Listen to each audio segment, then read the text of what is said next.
Good evening, parents, faculty, staff, distinguished guests, and alumni who have shaped the class of 2023. Everyone wants to know what we would do if we didn't graduate. I guess we'll never know.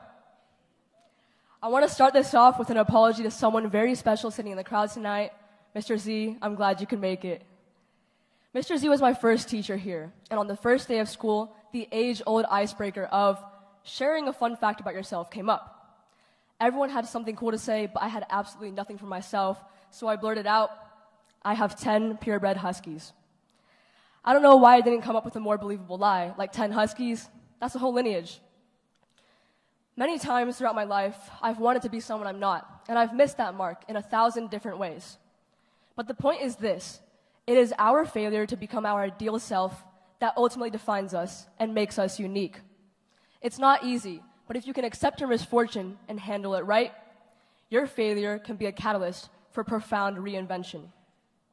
To accomplish such profound reinvention, you have to listen to those around you.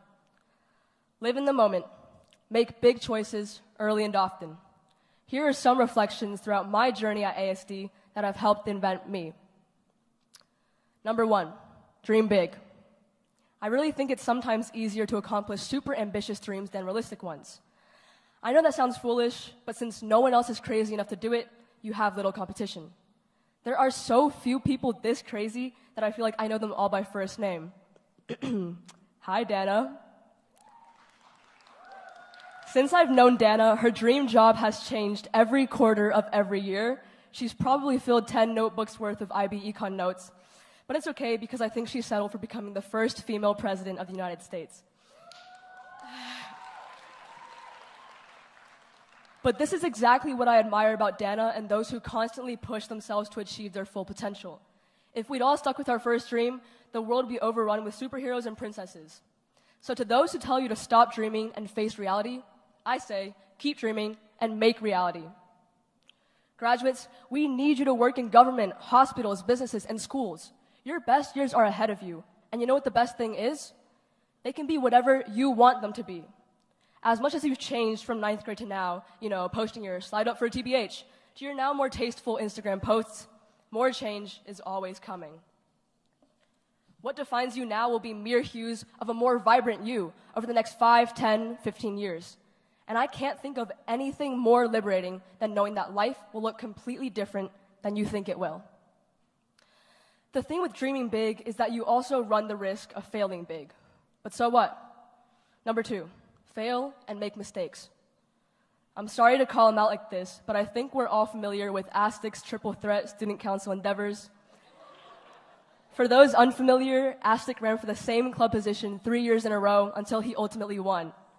ASTIC, thank you for teaching me that the world doesn't care how many times you fall down, as long as it's one fewer than the number of times you get back up.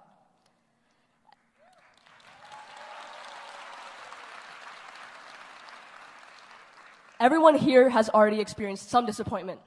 You wanted an A, but you got a B. Okay, fine, you got an A, but you're still mad. It's impossible to live without failing unless you live so cautiously that you might as well not have lived at all, in which case, you fail by default. I think one of the biggest mistakes we made this year was not being present enough. Think about the amount of times you said no to hang out with your friends because of college applications or reminiscing on the old days instead of dancing as hard as you could have during prom. And so I encourage you to be fully open to the moments unfolding before you. Take more pictures than you think you should. You might think it's an inconvenience taking photos of everything, but your life is ultimately made up of all the little moments, so don't miss them by being lost in the past or anticipating the future. I'm actually going to take my own advice here and just take a quick picture, so everyone smile.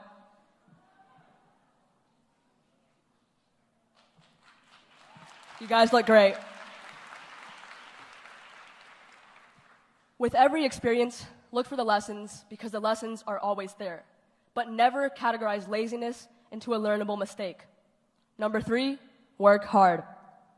This year, I was fortunate enough to work with the best student council team ASD has ever seen. Whether it was Omar overseeing all the events he initially said no to, or Adia pushing the limits of our Instagram account with each new out-of-pocket post, I have learned so much about dedication from this team. We managed to pull off ASD's first ever homecoming this year, whose success was ultimately because everybody loved their role. The only way to do great work is to love what you do, and you'll know when you find it. As you try and discover what you love, you'll find bosses who take credit for your idea or friends that throw you under the bus. Take that and become so skilled and fantastic at what you do that your talent cannot be overlooked. More importantly, make it your life's work to remake the world and leave something better for humanity. As much as I want to celebrate your developed skills, I also want to highlight that you will face situations where your intellect will not be able to supply a needed answer. In those situations, I would like to suggest that you respond with love. Number 4, be kind. Before you criticize someone, walk a mile in their shoes. That way, when you criticize them, you're a mile away and you have their shoes. In all seriousness, empathy is a hard, vulnerable choice because in order to connect with someone else, you have to connect with something in yourself that knows that same feeling. For example, I was talking with Sophie before my exam the other day about what our favorite Jolly Rancher flavor is, to which she passionately hated on my pick. After my exam, I come out to find 2 grape Jolly Ranchers waiting for me. Yes, grape is my favorite, but that's not the point. Though this was a relatively small gesture, thank you for always reminding me that kindness prevails and for generating happiness all around you. Travel, get rich, innovate, fall in love, but with everything you do, lean in the direction of kindness, not just to others, but to yourself too.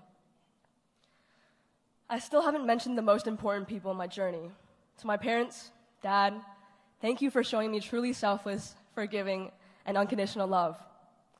Mom, my first and forever friend, your love is the fuel that has enabled me to do the impossible. To my brother Calvin, you've never let me wander in the dark alone, and being your sister is the best gift ever. And to my favorite Jonesy, no one will be able to take your place as Dr. Drip and the teacher who helped me discover myself. Frankly, every single one of you has influenced me in some way. In fact, every single one of you has influenced each other. With that being said, graduates, please look under your chairs for a little note I wanted to write appreciating all your beautiful and admirable qualities.